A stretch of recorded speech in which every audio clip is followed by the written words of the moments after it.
type de produit. Raphaël Ebenstein du service économie de France Info. Bonsoir Jean-Philippe André. Bonsoir. Vous êtes le président de l'ANIA, l'Association nationale des industries alimentaires. Vous êtes blanchi par Bruno Le Maire ? Alors, on n'est ni blanchi, ni satisfait de ce qu'on a entendu, et ni même surpris. Vous l'avez bien dit dans votre billet introductif, on est en train de vivre depuis 12 mois une séquence absolument incroyable, post-Covid. Vous avez évoqué la guerre en Ukraine, et donc un lot de dérèglements. Et donc il aura fallu en définitive 12 mois, grosso modo, pour dire il n'y a pas d'effet d'aubaine, il n'y a pas de spéculateurs, chose que nous avons dite dès le début. Je rappelle qu'on est la première industrie de France. L'essentiel des 16 000 entreprises que nous représentons, ce sont des PME, et on est en train de dire que ces PME ont simplement fait correctement leur métier. Je trouve que par moments, c'est faire peu de cas, un peu à la fois de l'éthique et du professionnalisme de cette profession. Raphaël Ebenstein a cité plusieurs produits sur lesquels les marges ont été rognées. Il y a la baguette ou encore le lait demi-écrémé. Est-ce que vous avez d'autres exemples en ce qui concerne les industries alimentaires ?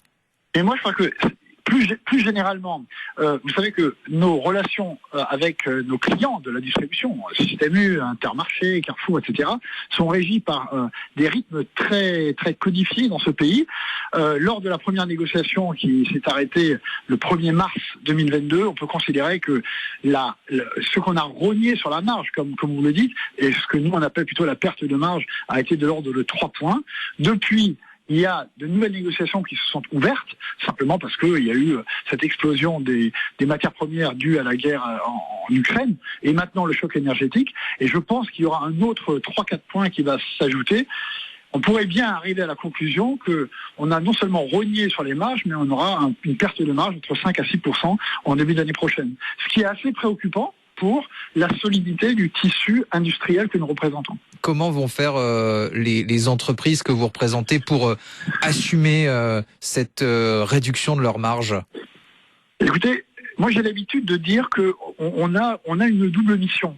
Et je crois que ça parlera très bien à vos auditeurs. Rappelons qu'à peu près 85% de tout ce que vos auditeurs, qui sont aussi les consommateurs, trouvent dans leurs supermarchés et hypermarchés, est fabriqué en France.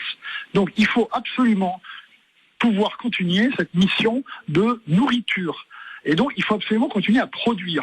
Or, on n'a pas le choix d'acheter nos matières premières, on n'a pas le choix d'acheter notre emballage, et on a encore moins le choix en ce moment d'avoir des négociations sur les prix de l'énergie. Donc il faut, là où on a été, et ça a été souligné par tous, extrêmement résistant pendant les 2 premières années du Covid et encore les 12 derniers mois qu'on vient de passer, il faut continuer à faire cela. Et la deuxième chose, il faut faire en sorte que la réalité des coûts, c'est-à-dire tout ce que je viens d'évoquer, puisse être traduit dans les tarifs. Et donc, s'il a fallu une inspection de l'IGF, une remise au point du ministre de l'économie et des finances, au mois de juillet, il y a eu une enquête du Sénat, qu'on ne perde pas de nouveau 12 mois simplement pour acter la réalité des faits et avoir une approche beaucoup plus constructive et beaucoup plus rapide dans les prochaines négociations. Acter la réalité des faits, ça veut dire que les prix de vos produits vont encore augmenter.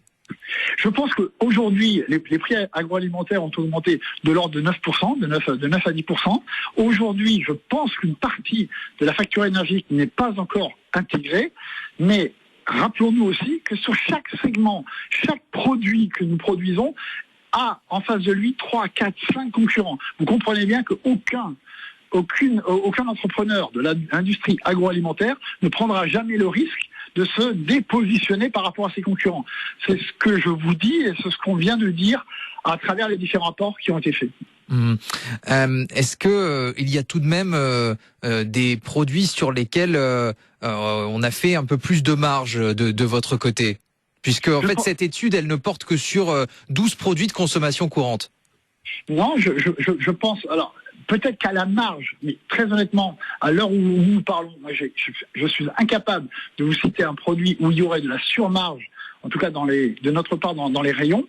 Non, je pense qu'au contraire, c'est ce que je vous disais précédemment, il faut constater malheureusement qu'après 8 années de déflation, 2022 aura été une année de perte de marge et que 2023 s'annonce avec beaucoup de points d'interrogation. Merci à vous Jean-Philippe André. Je rappelle que vous êtes président de l'ANIA, l'Association nationale des industries alimentaires. France Info Météo avec le CIC, partenaire